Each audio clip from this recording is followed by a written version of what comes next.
Miq, përshëndetje, ju dhe ndjekës të këtij kanali. Sot do flasim për punën dhe biznesin sipas etikës së krishtere. Dhe do shohim shkurtimisht se çfarë mëson Bibla në lidhje me këtë temë, e cila është një temë mjaft aktuale dhe diçka që shumë besimtarë të krishterë interesohen të dinë.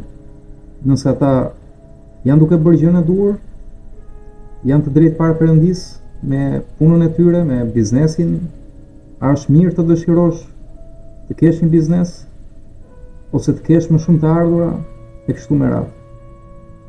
Do shohim shkurtimisht disa pjesë për të kuptuar ose më saktë për të hedhur dritë më shumë përmes parimeve të Shkrimit të Shenjtë për këtë temë.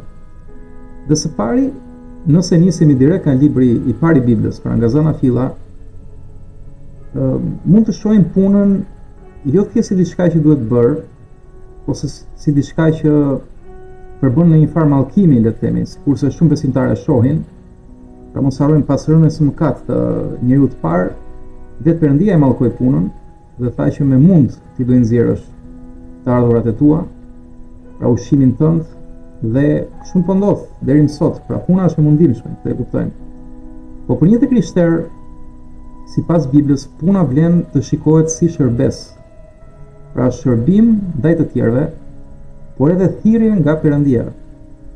Pra mos harrojmë, puna është vetë një krijim i Perëndis dhe një dhuratë nga Perëndia, na thuhet në Shkrimin e Shenjtë. Dhe pikërisht përpara se Adami dhe Eva të mëkatonin, u ishte dhënë pikërisht nga Zoti puna në kopshin e Edenit. Pra nëse i referohemi Zanafillës, në librin e Zanafillës 2:15, aty Perëndia jep urdhër ose porosi njeriu i thotë punoje, mirëmbaje, kujdesu pikërisht për kopshin e Edenit. Pra puna është dhuratë nga Perëndia, duhet parë si dhuratë, si një shërbes dhe thirrje. Së dyti, puna nuk është mallkim për atë që qaset punës si një dhuratë e dhënë nga Perëndia. Sepse Perëndia nuk ka se si t'i japi mallkime për atë që kryen vullnetin e Perëndis, por duhet parë si një mënyrë për t'i shërbyer Perëndis dhe të tjerëve.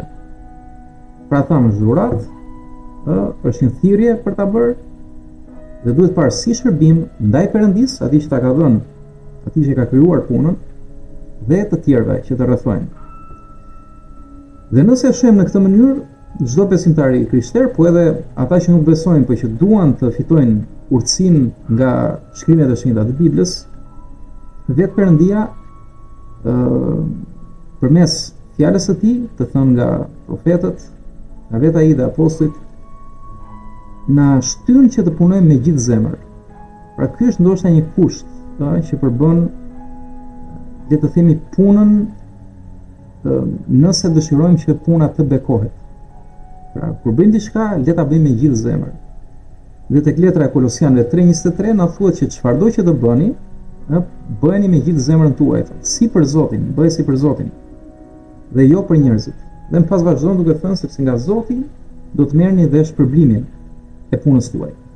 Pra kur e bëjmë punën në këtë drejtësi të Perëndis, pra si shërbim ndaj tjetrit, dhe e bëjmë mbi të gjitha për Zotin, duke besuar që puna është dhuratë dhe urdhëres nga Zoti për ta bërë, atëherë puna bëhet bekim nga Zoti, sepse Zoti e premton këtë gjë. Dhe kështu besimtari ose ai që i beson këtyre parimeve të shenjta do fillojë të punojë, le të themi, me ndershmëri, do ta bëjë punën më mirë, pra do ketë një performancë të mirë në punë, një performancë të mirë në biznes, sepse vetë Zoti është punëdhënësi përfundimtar. Pra ai është autori i gjithë krijimit, i autori të gjithë ligjeve universale, autori i jetës dhe si rrjedhoi, edhe punëdhënësi i njeriu. Pra ky është parimi i parë, puna si një shërbes dhe thirrje nga Zoti.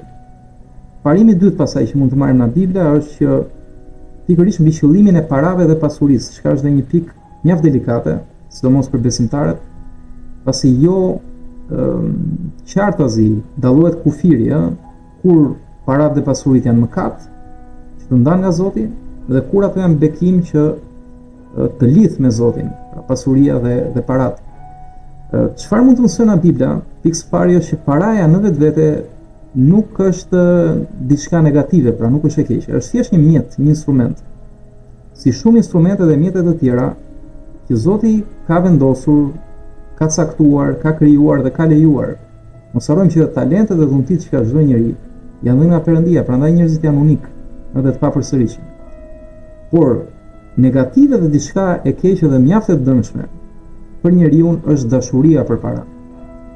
Pra kur njeriu dashurohet me paran, ai bëhet pjesë e të keqes dhe në fakt dashuria për para na thuhet tek Bibla është rrënja e gjithë të këqijave. Nëse i referohemi letrës së parë të Timoteut, vargu 6-10, na thuhet pikërisht kjo gjë. Lakmia për para është rrënja e të gjitha të këqijave.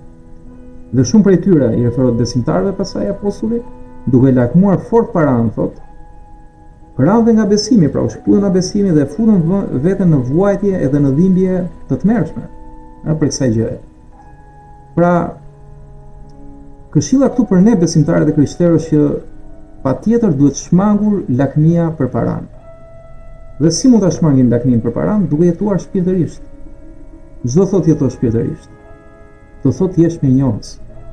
Jesh mirënjohës Perëndis dhe të kënaqesh me atë që ke tani në moment. Kjo na thotë letra e Hebrejve 13:5 që gëzoni pra dhe të jeni të kënaqur me ato që keni. Nëse keni strethot, veshje, ushqim, të jeni të kënaqur. Ndonjëherë nuk kënaqemi, marrim të mirëqen faktin që jemi të shëndetshëm. Rre zemra, marrim frym, zgjohemi, jetojmë, kemi jetën. Kemi ku të rrim, çfarë të ham, çfarë njerëz pranë. Pra, nuk janë të mirëqen as, se jo të gjithë i kanë këto gjëra. Ka njerëz që janë jetim, nuk i kanë prindrit. Ka që nuk punojnë dot, janë invalid. Ka që kërkojnë një punë nuk e gjejnë. Ka që nuk sigurojnë dot ardhurat, ka që s'mbajnë dot familjen. Pra, dhe patjetër për ta, një krishter i zemra duhet i qajë zemra. Duhet kujdeset për ta. Me sa mundet. Pra ta kuptoj që në këtë botë ka padrejtësira të mëdha dhe jo të gjithë i kanë mundësi. Kështu që nëse ke këto të plotësuara këto nevoja bazike dhe nëse jeton je i shëndetshëm, pra jeton, ke një jetë ku, si të thuash, e ke këtë hapësirë për ta gëzuar jetën. Atëherë gëzoj jetën sepse është dhuratë. Dhe prandaj thot shkrimi që perëndishmëria, që do thotë jetuarit shpirtërisht, pra të qenurit shpirtëror, është bekim shumë i madh për atë që kënaqet me ato që ka. Pra nëse që kënaqemi me ato që kemi, ne mund të hedhim dhe hapa të mëtejshëm për të shumuar ato që kemi dhe për të bërë bekim dhe për të tjerët, për të shtuar bekimin. Por nëse nuk kënaqemi, jemi gjithmonë pa kënaqur me ato që kemi. Atëherë këtu ka një problem, dhe problemi duhet parë në zemër, nëse ka lakmi për para, nëse po krahasohemi me dikë tjetër ose e të tjera që janë të ndaluara në ligjin e shenjtë, për të mirën tonë gjithmonë. Sepse Zoti gjithmonë interesohet për të mirën tonë. Pra, çfarë tham deri këtu? Tham që paraja sipas Biblës duhet jetë një mjet, dhe jo qëllim në vetvete. Nëse njeriu vë qëllim në vetvete në jetën e tij pasurimin, atëherë kjo është një terren shumë i rrezikshëm. Po nëse shikon paran thjesht si mjet që mund të përdoret për të shërbyer Perëndis, vullnetit Perëndis, për të ndihmuar të tjerët, por edhe për të përhapur lajmin e mirë të Ungjillit që Perëndia është i gatshëm të falë çdo që beson në fjalën e tij dhe në mirësinë e tij. Atëherë Zoti mund ta bekojë këtë gjë, nëse përdoret siç duhet. Pra ndihmë ndaj tjetrit, mbi të gjitha. Pra pam dhe qëllimin e parave dhe të pasurisë, kur ai bëhet në mënyrë të drejtë dhe drejtsinë e cakton vetëm Perëndia, nuk e caktojmë ne. Ne na duhet thjesht të besojmë, pra të besojmë vendimet tona Perëndis, ai bekon. Por nëse ne mendojmë se thjesht paraja është qëllimi vetvete dhe duam paran më shumë se sa vullnetin e Perëndis, atëherë atë kthehet si bumerang. Dhe jo më kot shumë predikues etiketojnë paran si një shërbëtor i mirë, pra shërbyes i mirë, por zotëri shumë i keq. Pra kur na kontrollon paraja, kur për para jemi të gatshëm të bëjmë gjithçka, atëherë është një zotëri shumë i keq. Dhe duhet pasur patjetër kujdes. Kalojmë te pika e tretë, do flasim për ndershmërinë dhe etikën e biznes. Pra folëm për paranë pasurinë, këtu le të flasim për biznesin. Pyetje tjetër që shumë besimtarë ngren. Së pari Bibla inkurajon tregtinë, nuk kemi parë në një vend në Bibël që mos inkurajon tregtia, por tregtia ka një kusht që të jetë ndershme dhe e drejtë. Pra nëse punon, pra bën biznes me ndershmëri dhe me drejtësi, do thotë që nga regjistrimi, pagesa e taksave, paga e punonjësve, e çdo gjë tjetër, faturat, kontratat, të gjitha janë të ndershme, atëherë Zoti do ta bekojë. Por nëse bëhet e pandershme, në Bibël na thuhet që peshorja e pasakt është, si thua, neveri për Perëndinë në një farë. Zoti urren peshoren e pasakt. Jo peshoren, po zemrën tonë si peshojmë në gjërat, kur bëjmë hile, kur bëjmë mashtrime, korrupsion, shfrytëzimi i tjetrit. Ne kuptojmë me mëkate, janë mëkate. Dhe shumë njerëz mendojnë që okay, unë mund të bëj mëkate dhe do ja hedh, po nuk e hedh dot. Asnjëri nuk e ka hedhur deri më sot. A mund t'ja hedhi përkohësisht dhe njerëzit kujtojnë, shi sa mirë po ecën këti, ky i korruptuar, mashtrues, shfrytëzues e tjera dhe po ecën. Po është e përkohshme. Është e përkohshme. Puna është çfarë ndodh në jetën e atij njeriu. Dhe për më tepër çfarë do ndodh në përjetësinë e atij njeriu. Ku do shkojë shpirti i tij? Nëse ai ka jetuar në mëkat dhe në ligësi. Pra, mos harrojmë që kjo jetë është e përkohshme, që na përgatit për përjetësinë. Pra ne besimtarë dhe krishterë kështu e shohim, sepse kështu na ka zbuluar Zoti. Në frymën e tij na ka zbuluar në zemër, në format e tij dhe në fjalën e tij mbi të gjitha. Pra duhet parë gjithmonë rezultati, që ku po të shohim këto veprime. Dhe nëse në punë jemi të ndershëm dhe sakrifikues, që mos shohim vetëm interesin ton, po edhe interesin e tjetrit, pra që të jetë një interes i përbashkët. Pra që punën tonë gjithmonë ta kemi në shërbimin e të mirës përbashkët, atëherë do jemi shembull si besimtar të ndershmërisë, të besueshmërisë dhe të dashurisë Perëndis. Duke i treguar edhe të tjerëve këtë dashuri të Krishtit dhe Zoti do e bekojë këtë gjë. Pra ka shumë të bëjë drejtimin, ku drejtohet zemra dhe çfarë qëllimesh kemi në zemër. Kështu që nëse nisim një biznes, një tregti, a diçka të ngjashme, nëse jemi të ndershëm dhe kemi këtë etikë që Bibla mëson, atëherë patjetër që Zoti do ta bekojë.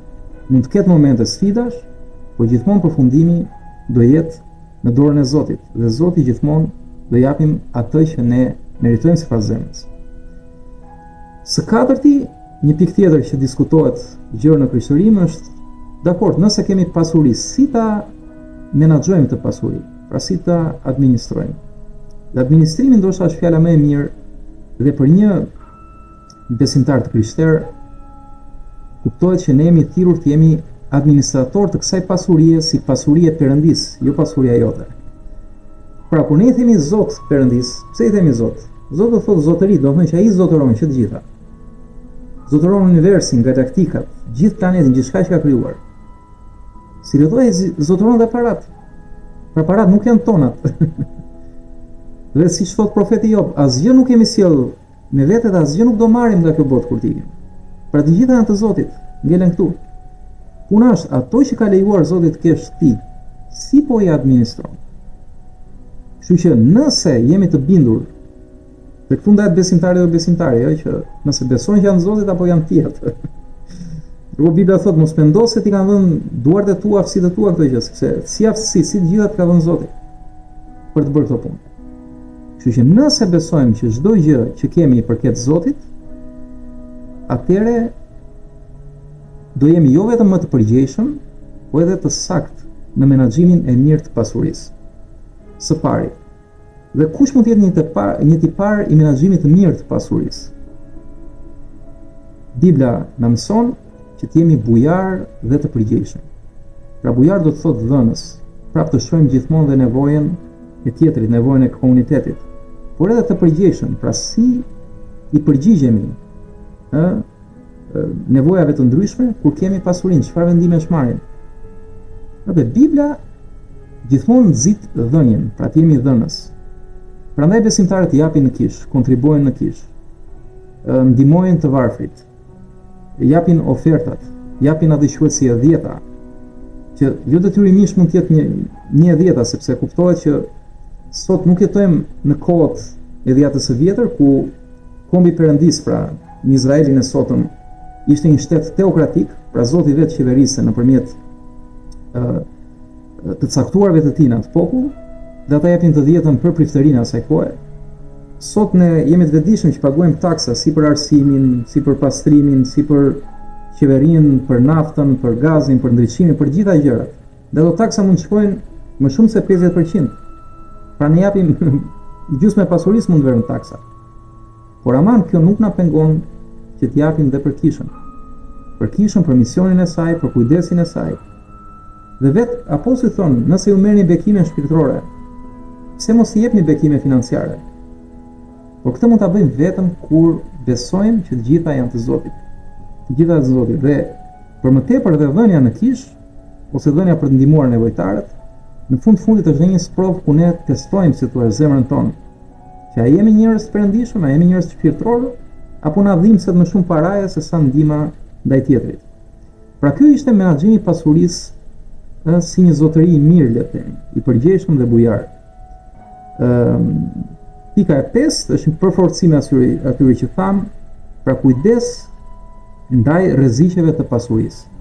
Pra pasuria patjetër që është e mirë dhe nëse administrohet me perëndishmëri, me bujari, me përgjegjësi, kurse tham, çfarë Bibla mëson, fjala e Perëndis, mund të jetë një e mirë jo vetëm personale, por edhe një e mirë e përbashkët.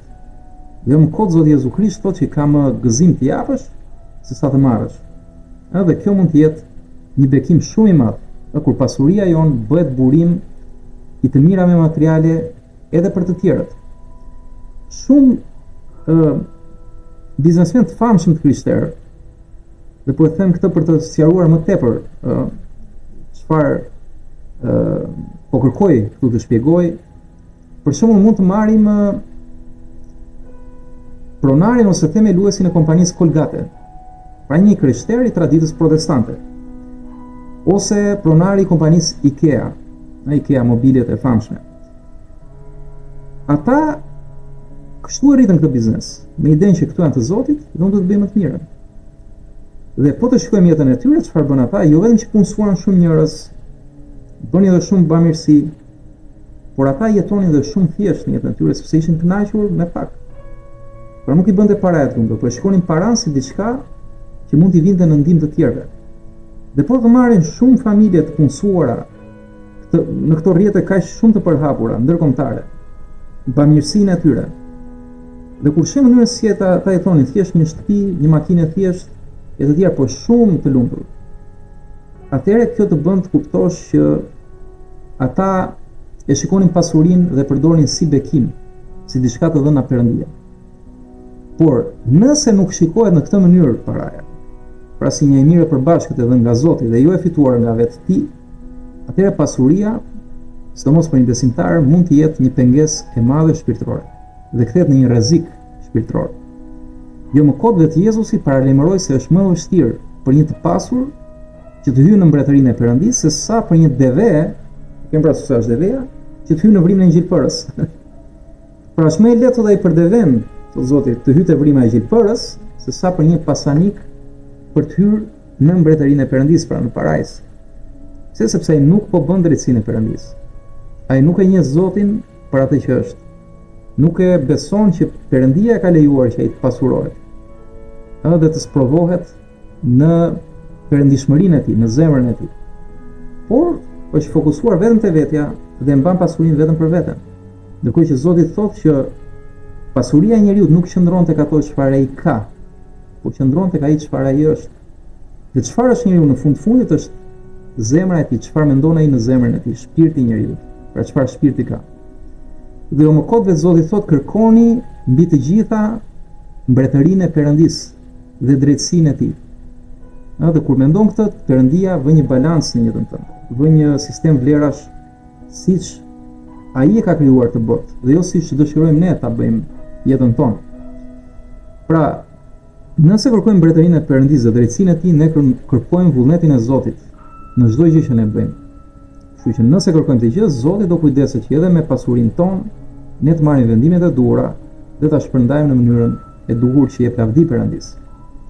Së gjashti dhe pika e fundit është një lloj bilanci ndaj punës dhe jetës.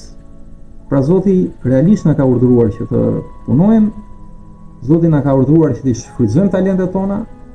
Pra një talent i pashfrytëzuar kuptohet që është keqardhje para Zotit dhe vetë njeriu duhet i vi, si thua, keq kur ai ka dhënë ti dhe nuk i shfrytëzon ose nuk i zhvillon ato. Por ama Zoti gjithashtu ka dhënë edhe kohë për të pushuar, jo vetëm për të punuar. Dhe pushimi që ne të krishterët kemi sot është e diela.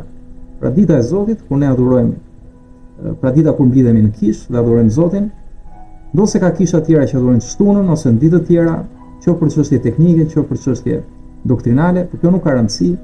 Rëndësi ka që Perëndia në thuhet në Bibël, për shembull tek Eksodi 20:80, që ai e shenjtëroi pra ditën e 7, ditën e fundit të javës, që me kalendarin e vjetër hebraik ishte shtuna, pra shabati, kurse për të krishterët e sotëm është e diela, dita e ringjalljes së Zotit Krisht, por me rëndësia që Zoti e ka shenjtëruar një ditë në javë.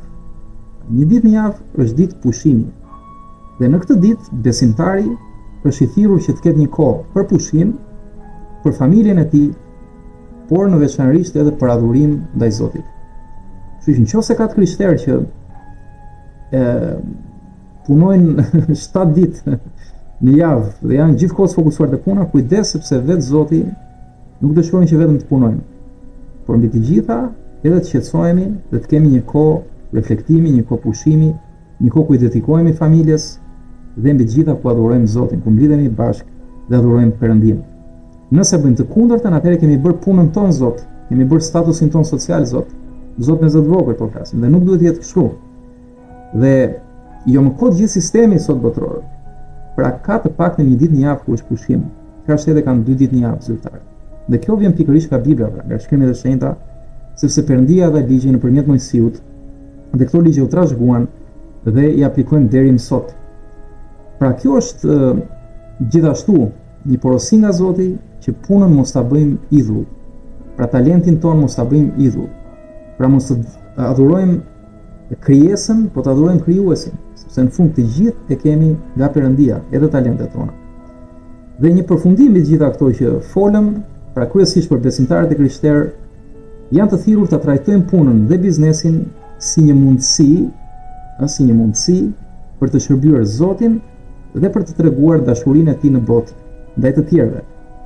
Parat nuk duhen parë si një qëllim në vetvete, asnjëherë, sepse ka rrezik këtu, por të përdoren për të bekuar të tjerët dhe për të hapur mbretërinë e Perëndisë në tokë. Ndërkohë thamë që ndershmëria, përgjegjshmëria dhe varësia nga Zoti, pra për të bërë vullnetin e Zotit, duhet janë themelet e çdo veprimtarie ekonomike, po edhe të vetjetës. Pra kjo ishte dashur miq, uroj që kjo video të ketë bekuar dhe të ketë dhënë përgjigje për gjitha pyetjet që ju keni ngritur. Zoti t'ju bekojë.